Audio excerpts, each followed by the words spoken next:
មួយនេះជាវិធីសាស្ត្រអូស traffic ឲ្យចម្រៀងរបស់យើងដែរប៉ុន្តែវាជាមធ្យោបាយតោងល្បីកន្លែងនេះឧទាហរណ៍ថាយើងមើលឃើញចម្រៀងមួយណាដែលមានអ្នកមើលច្រើនហើយយើងចង់បទចម្រៀងរបស់យើងតោងជាមួយបទហ្នឹងគឺយើងប្រើវិធីសាស្ត្រ add playlist នៅក្នុងហ្នឹងគឺបងប្អូនបទមួយនេះគឺមាន1លានអ្នកមើលអញ្ចឹងណាអញ្ចឹងយើងចង់ឲ្យបទរបស់យើងខ្លួនឯងតោងល្បីទៅលើបទហ្នឹងដែរអញ្ចឹងយើងឃើញបទហ្នឹងហើយយើងមើលកន្លែង track 3នេះចុចកន្លែង track 3ហើយបងប្អូនចុចកន្លែងនេះកន្លែង save to playlist ណាចុចកន្លែង save to playlist ហ្នឹងមកបានមួយណានេះ save to playlist បានហើយកាលណា save to playlist អញ្ចឹងវា load អា playlist ឲ្យយើងបង្កើតថ្មីអញ្ចឹងយើងបង្កើត playlist មួយមកបន្ទាប់មកបងប្អូនដូរវាដាក់ទៅជា public ចេះមកហើយបន្ទាប់មកបងប្អូនប្រើចំណងជើងហើយឧទាហរណ៍ថា trending song អញ្ចឹងណា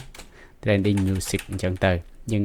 អាស្រ័យទៅលើឈ្មោះដែលបងប្អូនចង់ដាក់មិនក៏បានដែរអាហ្នឹងគឺជាឈ្មោះ playlist របស់យើងដែលយើងបង្កើតថ្មីអញ្ចឹងបងប្អូន create មួយមកពុបហ្នឹងហើយពេល create បានហើយគឺ playlist របស់យើងវាមានឈ្មោះហ្នឹងហើយអញ្ចឹងបទមិញនេះយើងគ្រាន់តែ add ដើម្បីបង្កើត playlist save បទនេះចូល playlist ដែរយើងចុចកន្លែង track 3ហើយយើងចុច save to playlist នេះ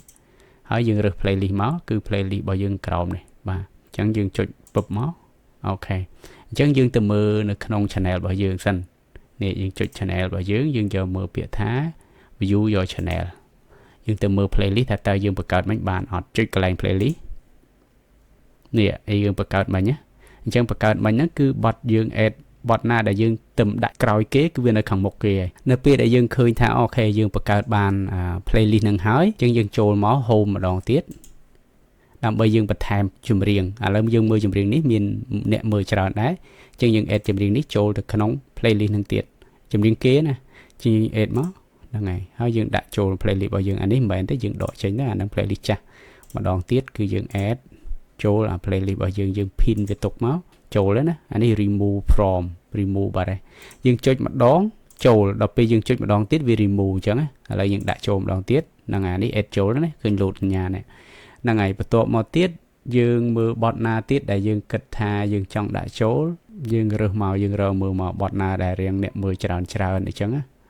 អញ្ចឹងយើងអាច add ចូលបាន add ចូលអញ្ចឹងមកយើងមើលបទណាអ្នកមើលច្រើននៅក្នុងរយៈពេលណាមួយអញ្ចឹងណាអញ្ចឹងយើងអាច add ចូល playlist របស់យើងតាមហ្នឹងមកដាក់ប្រមាណបទដែលបងប្អូនចង់ដាក់រត់តែច្រើនក៏បានស្នេហ៍តែចិត្តដើម្បីយើងចង់អូសបទយើងបទណាដែលមានអ្នកមើលច្រើនអញ្ចឹងណាហ្នឹងហើយខ្ញុំ add ចូលខ្លះសិនខ្ញុំ add ចូលបានខ្លះហើយឥឡូវយើងចូលទៅក្នុង channel យើងម្ដងទៀតយើងមើល playlist នេះ playlist ហ្នឹងគឺមាននៅក្នុងហ្នឹងចំនួន5បទហើយនេះ5បទចម្រៀងណាអញ្ចឹងយើងត្រូវមិញយើងទៅ add របស់យើង add ចម្រៀងយើងចូលក្នុង playlist បានតែមួយហើយឥឡូវយើង add របស់យើងផ្សេងទៀតចូលយើងចុចកន្លែង release ឬក៏កន្លែងវីដេអូនេះក៏បានដែរតែចិត្តបងប្អូនអាចចង់ដាក់ចូលចង់រើសបទណាចូលគឺយើងអាចចុចលើបទហ្នឹងតែម្ដងទៅអានេះគឺរបៀប add នៅលើហ្នឹងយើងដាក់បញ្ចូលលើហ្នឹងអញ្ចឹងយើងចុចកន្លែង track 3ឬក៏ចុចកន្លែង save នេះចុច save មកតោះមករើសហ្នឹងមកហ្នឹងហើយយើងរើសទៅគឺបទហ្នឹងចូលក្នុងហ្នឹងដែរ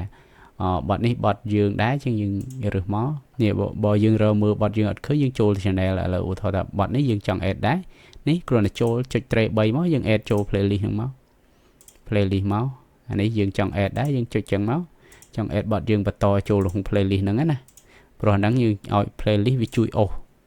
បស់យើងឥឡូវយើងឧទាហរណ៍ថាយើង add បានប៉ុណ្ណឹងបងប្អូនចង់ add ប្រមាណបទគឺបងប្អូនដាក់តាមហ្នឹងទៅប៉ុន្តែមិនទាន់ចប់សពគ្រប់ទេយើងធ្វើបានប៉ុណ្ណឹងហើយយើងចូលមកក្នុង channel dashboard របស់យើងហើយយើង refresh មួយសិនហ្នឹងហើយ refresh មួយហើយយើងចូលកន្លែង playlist នេះ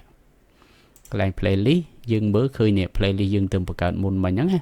ប៉ុន្តែយើងមកដាក់បទគេខាងមុខដើម្បីទាក់ទាញព្រោះបទគេមានអ្នក view ច្រើនអញ្ចឹងយើងចុចកន្លែង track 3ហើយយើងយកពាក្យថា edit on YouTube ណាយកពាក្យហ្នឹងមក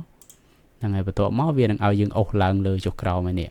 អញ្ចឹងក្នុងបទនេះយើងអាចច្រឡោះនេះបទយើងអញ្ចឹងយើងអូសបទនេះឡើងលើមក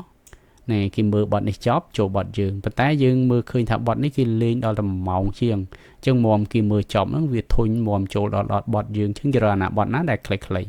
ឡូវឧទាហរណ៍ថាបទនេះវាត្រឹមតែ5នាទីអញ្ចឹងយើងដាក់បទហ្នឹងលើគេ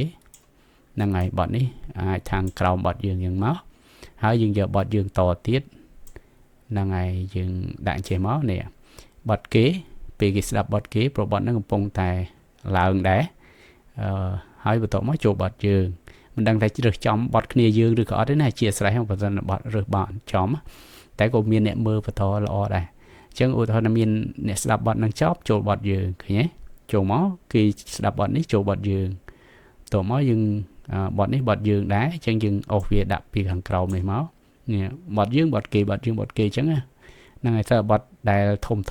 chẳng dương đạn chẳng màu chặt này chẳng mà nè năng ngày chẳng dương ai ed và to tiệt tới là năng đùa này ấy khi chán dương ai ed chỗ bàn nè dương chuyện chẳng máu ed bàn này nè đuổi này ấy bọt là tiết đọc mũi ấm dương ed chỗ tiết bàn dương chuyện cái bộ trong máu chẳng khi bị ed chỗ bàn ấy chẳng dương niệm bọt dương bọt tìm mối đấy dương tiền máu chẳng lừa cầu mà nè tập phần năng thức bàn này nè playlist nâng